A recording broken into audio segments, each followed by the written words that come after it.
Hi, this is Paul Hitchcock. Thanks for jumping on Wealth Protector TV. I'm here with my colleague Brian Chows, one of our expert attorneys in asset protection and estate planning. And Brian, quick question that keeps coming up a lot is for companies where somebody is going into business with a partner, what are some of the issues they need to think about to protect themselves?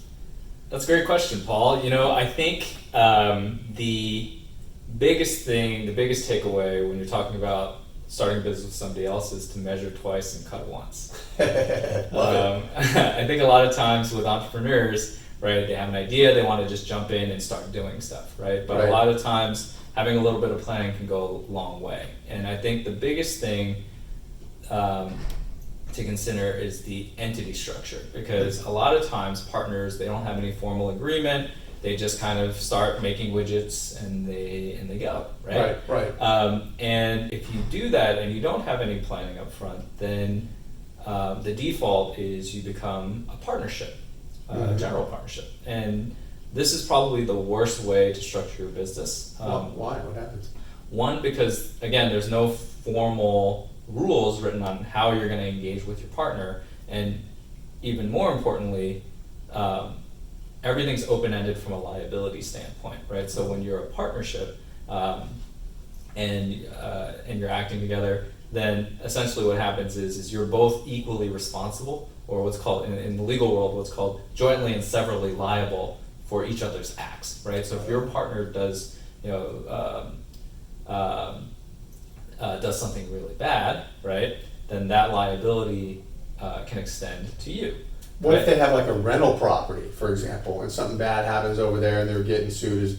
Is that an example? That's one example, right? So that's a little different from what I'm talking about, because but it's also equally important, right? So if your partner goes and commits fraud, right, against some of your clients, those clients can come after not only him but also you. Oh, right. Okay. Right? Right. But another example which you brought up, and another reason why a general partnership is the worst legal entity you can probably be, is there's no protection from the liabilities of your business from attaching to everything else, right? So back to your example about the rental property, right? Somebody, let's say you co-own that property, we co-own it together, a tenant slips and falls on the property and they're seriously injured, they can now sue you and come after everything that you own, right? Your house, your bank accounts, your investments, including the rental property, but not limited to.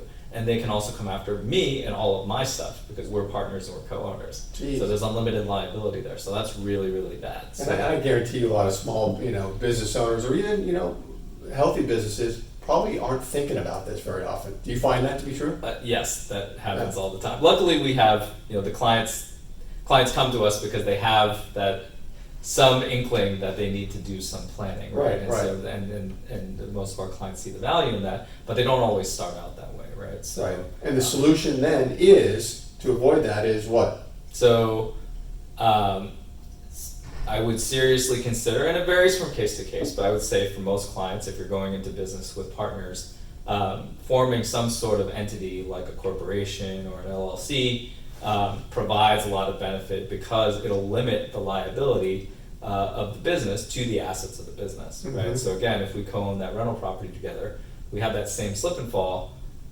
the creditor or the tenant at that point can really only go after the assets within that LLC, right? They can only go after the business, and maybe we have a bank account that we use to collect rent, but they're not coming after all of our personal assets. Right. So that's a really important benefit to having that, what's called the corporate veil, which is this kind of Ziploc seal, which protects, right, keeps all the liability associated with the business within the business itself. Great information. Thank you everybody for jumping on, and we'll see you next time.